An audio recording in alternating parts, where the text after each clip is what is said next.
Papaliwanag ko sa inyo itong sulat ko doon sa PNB Naga.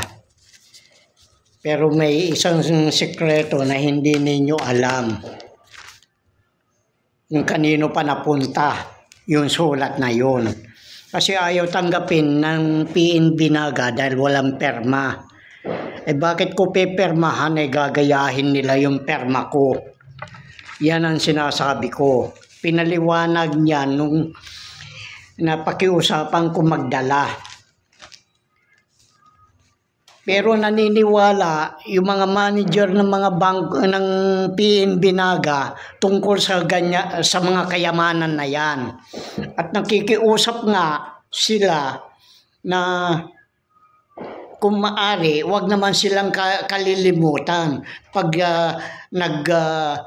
distribute ng mga kayamanan. Kaya diyan ako natatawa. Sino ang nakakaalam na ang paraan ng pagbubukas ng mga kayamanan ay nakabatay sa Biblia? Walang alam itong mga Marcos na ito mga tanga ito Mga scammer yan. Yung mga Marcos na yan. Magnanakaw yan. Mga ganid. Inaangkin nila yung hindi kanila. Kaya dapat malaman ninyo. At ito, naiuugnay doon sa dokumento na pinalabas ng Swiss Embassy dito sa Maynila. Ito nga yung Documente Pilipinen. Nung lumabas yung patay na si Marcos. Kaya yung kwan na yan, noon ko pa sinasabi sa inyo, lahat ng dokumento ng mga Marcos ay mga na declassified. Ayon sa Permanent Court of Arbitration. May kopya na yung sulat ko sa Permanent Court of Arbitration na nandoon sa Hague, Netherlands. Yan din ang dahilan kung bakit si Juma Sison ay nandoon. Inaabangan nila yung sulat ko o di kaya pagpunta ko doon sa Netherlands na para idalhin yung mga patutuo na yan. Gago naman ito si Kwan. Napaniwala kayo na si Juma Sison nandoon sa Netherlands para maging Kwan ng MPA. Kung talagang siya ay MPA, dapat nandoon siya sa Russia o di kaya sa China ng mga komunistang bansa. Pero wala Napaniwala kayo, walang MPA, kaya yung MPA na yan, gawa-gawa ng mga maharlikang general yan. At ang nagtatag niyan ay si Enrile at saka si Ninoy Aquino. Enrile, pinakamatandang pinakamatandang magnanakaw. Utang ina ka.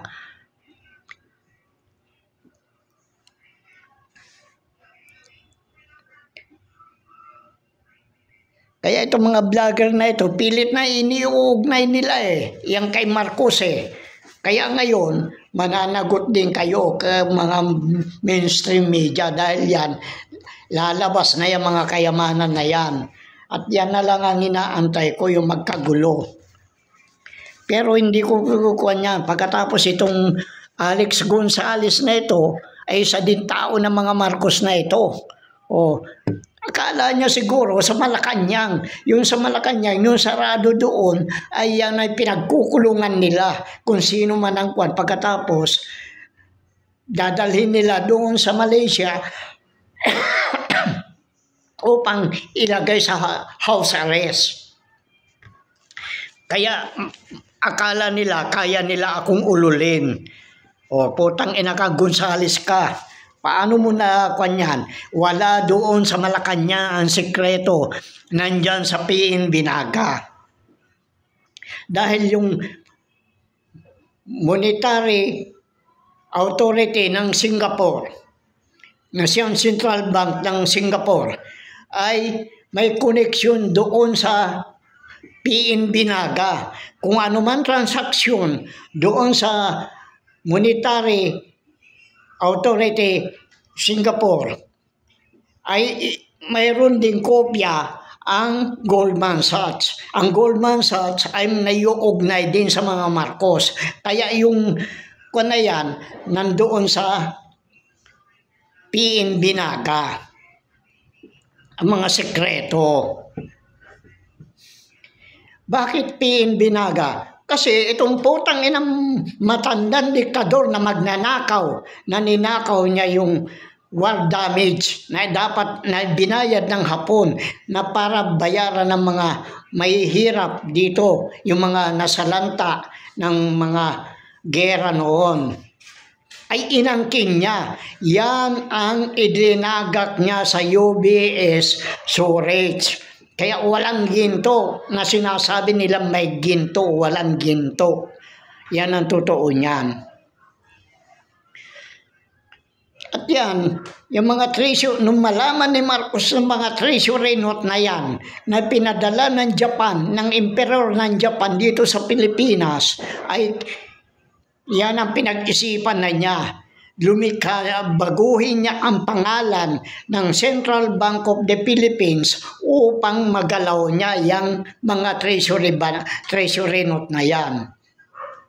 At yan ang ipinamahagi niya, ipinahiram niya sa mga group of 5. Para mayroon siyang tagapagtanggol kung sakasakaling pagkatapos sasabihin ninyo kalaban ng China, kalaban ng Amerika, katarantaduhan yan. Walang gera magaganap. Yung pinamamalita ng putang ng mainstream media dyan na yung sa Channel 5, mga ulol kayo. Wala kayong alam, mga bobo kayo, mga tanga kayo. Hindi ninyo sinasaliksik, palibasa kayo mga bayaran. Kayong nasa ABS-CBN, nasa GMA, mga pag-aari lahat ng Marcos yan. Sabihin ko sa inyo, totoo. Ngayon, bakit Mahershal Alhasbas? Kasi nakabatay yan doon sa herb dokumente. Lahat ng na yan, mga pagbubukas ng kayamanan yan, nakabatay doon sa herb dokumente Pilipinin. Kaya nga, wala silang alam. Ilang taon na 1989 nung mamatay si Marcos.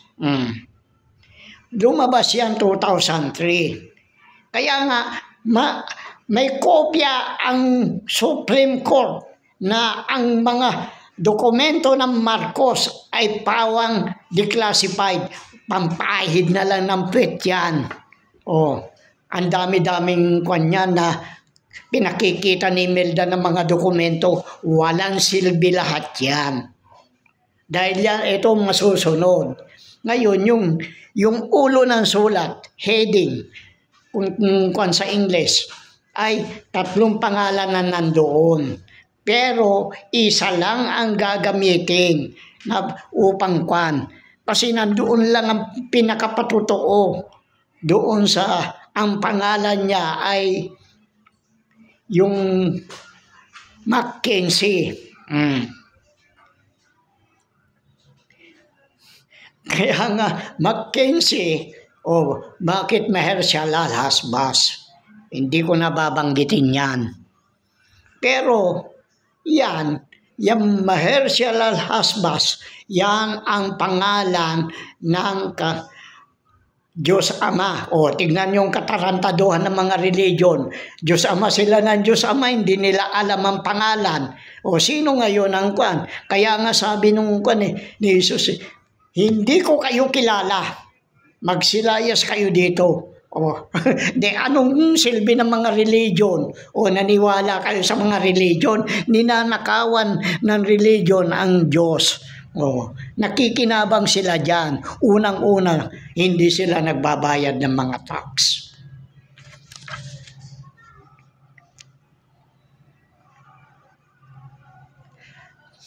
Sa ulo ng sulat lahat yan, kailangan maaninaw hanggang doon sa kadulo-duluhan yan. Kaya nga, napakahirap aninawin yan. Pero, sinulat ko, yun na nga tungkol sa lalaking lumpo na usong ng 4. Ngayon, may mga nagpumilit sa akin yung perfume pot.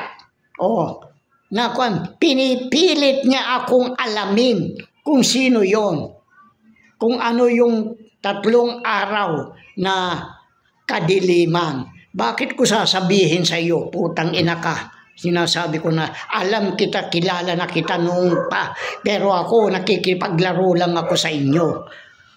Kaya wala kayong malalaman sa akin hanggat hindi nagagawa ito. Pipilitin ninyo ako, pagtutulong-tulungan ninyo ako, pakukonsensyahin ninyo ako. Wala akong konsensya sa mga ganyang klaseng tao. Kaya ito, yung Marcela Sasbas ay makikita din sa sa Biblia. Nasa Biblia yan. Bakit hindi makita ng mga religion? Dahil mga tanga sila, mga bobo, mga bugok, na walang iniisip, kundi yung pagkakaperahan lang nila. Na ito ang sabi, ako ay naparoon sa isang propetisa at siya'y naglihi at nanganak ng isang lalaki. Tawagin mo ang kanyang pangalan na Maher-shalal-Has-baz. Kaya maliwanag, siya ay nagsakatawan tao. Sino siya ngayon? Yan, wala sa atin na nakakakilala kung sino siya. Ngayon, inaalam ng Panginoon sa kanila ang tubig ng ilog, malakas at marami. Siya si Emmanuel. Siya ang Panginoon ng mga hukbo. Kung siya ang Panginoon ng mga hukbo, di siya din si Maher-shalal-Has-baz. Pero nakabatay sa pangalan na Emmanuel. Bakit Emmanuel? Anong tungkulin ng Emmanuel? Yung AM. Ang katungkulan niya ay yung lilinisin ang daan. Dahil nga doon sa kailangan bahagiin mo sa 3 yan. Sa ngayon yung mga pinagmamalaki nyong nananampalataya kayo, pero watak-watak naman kayo. Nagsasama-sama kayo sa pananampalataya na Diyos Ama, hindi naman ninyo kilala. Kaya yung paano yan sinasabi nyo makakaligtas kayo, kayong mga iglesia. Yung meta na yan, siya ang may-ari ng meta ay yung iglesia ni Kristo. Kaya kong patunayan yan. Dahil ang FB, hindi niya pwedeng palitan ang FB ng meta. Yan, ginagago lang kayo ng mga dyan,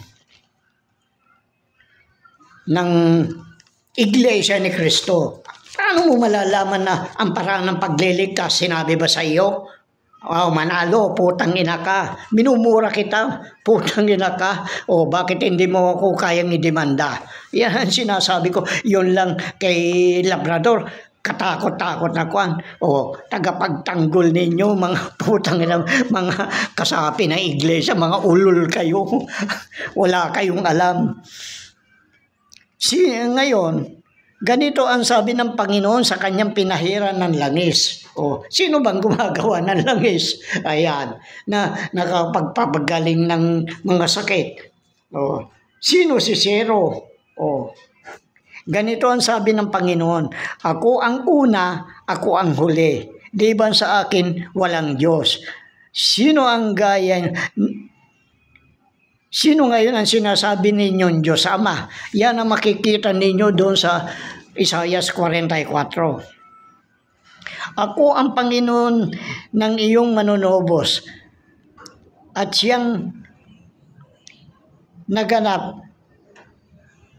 nag-anyo sa iyo mula sa bahay bata. Ako ang Panginoon na gumagawa ng lahat ng bagay, na nagladlad ng mag-isa ng langit at naglatag ng lupa, na sumisira sa mga tanda ng mga sinungaling. Yung tanda. Kaya nga yung dokumento ni Marcos, tanda na yan, na sinungaling. Yan putang inang Marcos na diktador na magnanakaw. Hanggang ngayon, pinagpipilitan pa rin ng mga Marcos na kanila yung mga kayamanan na yan. Bakit hindi mo makuha? Naging pangulo ka, sabi ninyo, pag naging pangulo na yan, makukuha na. Nasaan yung kayamanan na yan?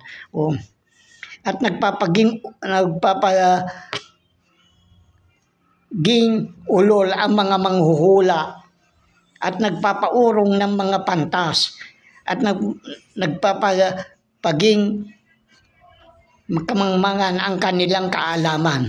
O, kaya yan, ngayon, lumilitaw na ang kamangmangan na yan. Kaya lahat ng mga mainstream media, mga vlogger, yung mga kwan na yan, ay puro mga ulol na yan. Na nagtataboy ng salita ng kanyang lingkod. Ay na nagpapatatag ng salita ng kanyang lingkod. At nagsasagawa ng kanyang mga sugo. Na nagsasabi, sa Jerusalem, sa itatahan, na nagsasabi sa kalaliman, ikaw ay matuyo, aking tutuyuin ang mga ilog. Yan lang ang pinamamalita ko noon, na yung babalik uli sa dati yung ilog na yan, na tinatalon-talon lang ng parang sapalan. Na nagsasabi tungkol kay Ciro, siya ay aking pastor at isasagawa lahat kong kaligayahan. Kasi, yung Ciro na yan, walang alam yung mga putang mga nagmamagaling na mga religion, mga tanga-tanga naman. Nandyan ang kaligtasan, yung salitang Ciro. Kasi yung bautismo na yan, kaya mo bang ipaliwanag yan, mga manalo? Mga tanga kayo eh. Sasabihin ninyo, ligtas kayo. Hinatulan ninyo ang sarili nyo eh. O kayo lang ang umahatol ang sarili nyo. Mga tanga kayo. Bakit? Hinatulan ba kayo ng Diyos na ligtas kayo? Hindi nga ninyo alam ang paraan ng pagliligtas. Sa dokumentong Herb Dokumente ay maraming lihim doon na dapat ilantad. Diyan lilitaw ang kamangmangan ng mga scammer, yung mga Marcos. Katarantaduan yung mga pinagsasabi ninyo. Bagamat ayaw tanggapin ang sulat ko sa PN by Naga, nakarating naman ang email ko doon. Kasi ang gusto talaga nila, yung perma ko, para ipiperma nila yung pagbukas ng mga kayamanan, pipermahan na nila. Hindi naman ako siraulo. Kaya yan, may instruction na sa kanila na gano'n ang gawin. Kailangan pagkuan may perma. Bakit doon sa UBS o rates? Yun din ang hindi rin ako pumirma doon. Pero yung kuan na yan, yung pangalan na heading noon na CEO kuno na kuan, si Axel Weber, kailangan interpretin mo yon. Kaya kailangan, kung hindi mo ma-interpret yon, pangalan na Axel Weber ay mababaliwala yon. Kailangan alam ninyo ang mga paraan. Kaya nga katulad ng Herb Dokumente na yan, isinulat ko kung ano ang dapat. Tatlo lang yan sinulat ko pero napakarami niyan. Tanga-tanga naman itong Marcos, palibasa umaasa siya sa babaylan, yung espiritong bumababa na bulaan din. Hindi rin alam ang gagawin. Alam ba ninyo kung anong ng kataas-taasang kalooban niya? Wala nakakaalam. May isa man sa atin wala nakakaalam. Maliban na lang kung sabihin niya. Dahil yung bolt na nandoon sa Singapore, yung bolt na 88 RWRP, yun din ang bolt doon sa PNB Naga. Kaya nga yan, na yan, nandyan ang sekreto. Bakit meron Bangko Sentral ng Pilipinas sa likuran ng PNB Naga? Para harangan din. Katulad ni Joma Sison, nag-aabang doon sa Netherlands, doon sa Hague, doon sa Permanent Court of Arbitration, baka sakaling may lumabas ako doon. At o di kaya may padala akong sulat doon. Pero wala. Namatay na kamatayan yan. Si Joma Sison ay kamag-anak ng mga Marcos yan. Nandoon yan noon pagkatapos sasabihin na siya ang spokesman ng MPA. Yung MPA na yan at military, mga maharlikang general, iisa yan.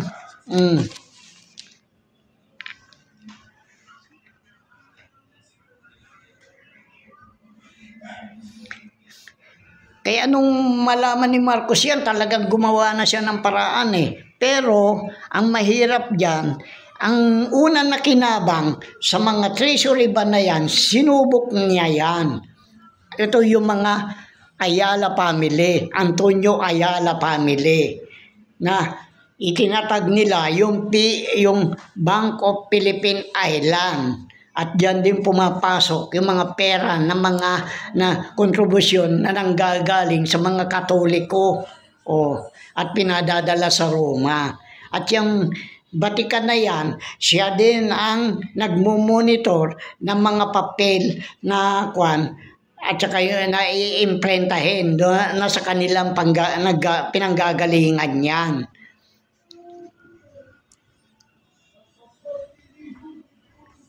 At kaya nga dyan sa PNB New York, yan ang piggy bank ng mga Marcos. Ito yung account number ni Marcos 567471162. Yan ang account niya doon sa PNB New York.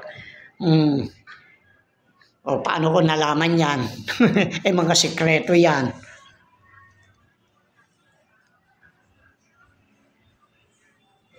Kaya nga, may kaugnayan din yung Trump na yan. Kaya nga, nung unang kumandidato yan, akala nataranta na sila akala na nila nakakuan na ako pero hindi na. Kaya nga yung kuan ng CIA, si Klaus Schwab ng World Economic Forum, kinalihim na kinakausap si kuan na kailangan kumandidato uli si Trump. May lihim din yan si Trump na na maraming palabas yan Parang sine, Netflix.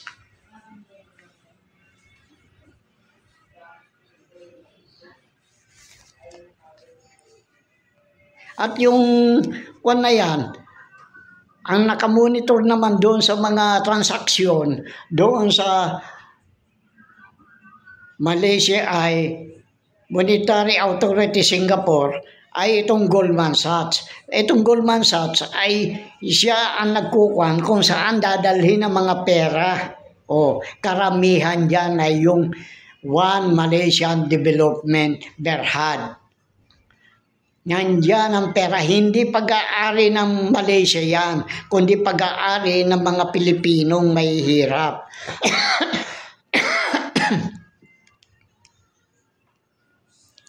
Nahinak naman ni Jolo kasabwat si Najib. Kaya nga si Najib hindi yan pwedeng ibilanggo dahil hindi pag-aari ng Malaysian government yan.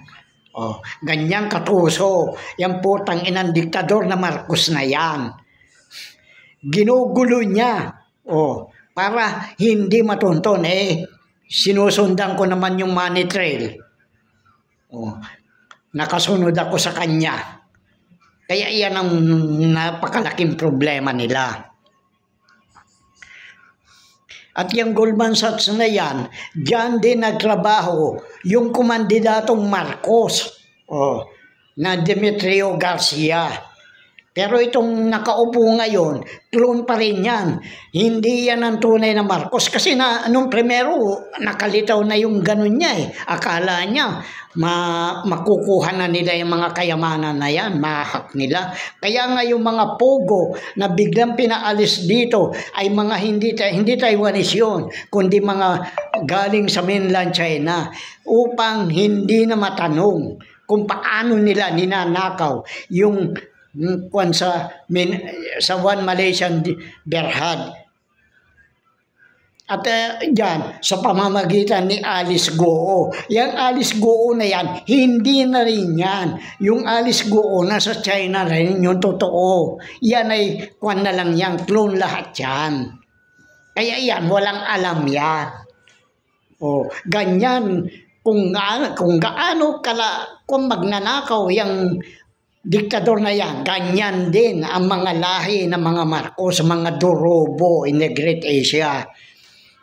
Kaya nga kaya nga inaso-aso na mga Hapon, yung si Michiko, yung asawa ng emperor noon, na nanay ng nakaupo ngayon. Kaya yung emperor ng Japan ngayon ay apo nung Marcos at pamangkin ngayon ni yung BBM na yan. Dahil nga dyan sa mga treasury ban yan. Kaya nga maraming treasury ban ang kwan. Pero dapat kunin ko din yan, yung kwan ng Japan. Pero nagbabalak din girahin ng Japan at Germany itong Pilipinas. Di gawin ninyo. Sabi ko lang, gawin ninyo kung kaya nyo. Ako, hindi ako natatakot. Kaya sabihin ninyo, gigirahin ng China. Katarantaduhan yan. Dahil natatakot din ng China na malantad. Kaya nga pinaalis kagad yung mga 600 na pugo worker Dahil marami silang hinahak. Yung mga pera sa iba't ibang central bank. Nung saraduhan ko yan. Ayaw ko ng paggamit. Yung mga treasury note na yan. Kaya wala na silang magawa. Ngayon, malalantad. Kailangan sa loob na isang araw, makalayas na yan. Kaya ngayon, nung nandun ako sa Naga kumakailan lang nasa Naga ako dahil nga dyan sa kwan na yan. Ngayon, yung mga kabataan doon sa Nabwa, nagsuot ng itim dahil nagpasurvey ito itong si Villafuerte. Nanonood ako. Ngayon, nung magkwan yan, nagreklamo itong, nag-iisang kwan ito, may pagkabakla pa nga yung kwan na yun na yung mga survey na yan, hindi totoo. Binara niya, kaya dyan sa Nabwa mag-uumpisa. Ano ba ang kwan ng Nabwa? NABUA. Yun ang spelling. Ngayon, kung hihiwalayin mo yung NA, not applicable. Ano naman yung buwa? Buwa, yun ang bunga ng nganga. Pero yung buwa, kung letter O mo gagamitin, ay ahas yan. Yan ang nanlinlang. Kaya yung Villafuerte na yan, mandilin lang, numero 1 magnanakaw din yan. Ngayon, nagsuot sila ng itim bilang protesta. At namimod naman ang tigli 500 doon sa San Fernando. Itong kwan na ito. Itong Villafuerte sa mga kabataan doon. Tuwan-tuwa sa kabataan. Binigyan 500 Pero ang sabi ng Villafuerte na yan, na kung kwan, ay nako, nakakatakot yung kwan. Yung mga binigay niya, pag hindi siya nanalo, kukunin din niya. Nagastos na. Hindi naman niya pag-aari yan. Ako naman yan, kaya wala kayong isusuli. Yan ang gusto kong ipaalam sa inyo. Kaya napaka-kwan lahat ng mga yan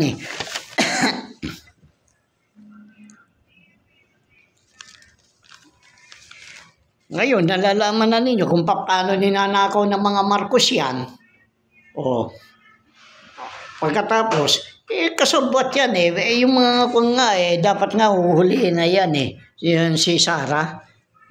Dahil nga dyan sa confidential. Kaya yung mga palabas lang yan. Huwag ninyong pag-iintindi niya mga balibalita na yan. Dahil natataranta na sila. Ang gusto ng mga maharlikang general, matulad uli sa EDSA 1, EDSA 2, na sila uli ang makikinabang.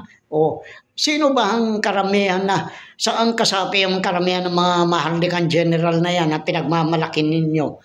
Hindi ba sa iglesia ni Manalo? Kaya nga tinitira ko, sasabihin ninyo ligtas kayo, saan kayo ligtas? Kaya nga sabi ko, lahat na iglesia ay hindi kasali sa biyayang ito. Nakinabang na kayo. Sabihin ko sa inyo totoo, nakinabang na kayo. Kaya hindi kayo kasali dito. Alam na yan ng mga iglesia. Kaya nga yung ng mga magkaisa, wag mag-isa. Magkaisa. Bakit ako makikisa? Hindi naman ako siraulo na katulad nyo. Dahil ako, pinapapatay ako noon. Yan si Commander Bilog, yun sa Aurora. Bawat kanto may nakaabang na sa akin pero hindi ko pinapansin. May nangyari ba? Asan si Bilog ngayon? Nagtatago na. Pinamamalita niya, patay na siya. Pero alam ko buhay siya. Dahil yung Bilog na yan ang nagiging tagapagbantay ng mga hinuhukay na treasure ng mga maharlikang general. Ngayon, paano nyo sasabihin ko niyan? Maliban na lang kung patayin na ninyo ngayon. Pero tuso din yan. Sabi nga niya, hindi ako asentado, pero pag bumaril ako, patay. Bakit hindi niya ako napatay? Kaya natatawa lang ako dyan sa Bilog na yan. Duwag yan. Duwag yan. Kung saan nagtatago na yan. Ngayon, alam ko kung nasaan din. Kung saan siya nagtatago. Maski nasaan ka magtago ngayon. Katulad ninyo mga troll na nagbabalita ng mga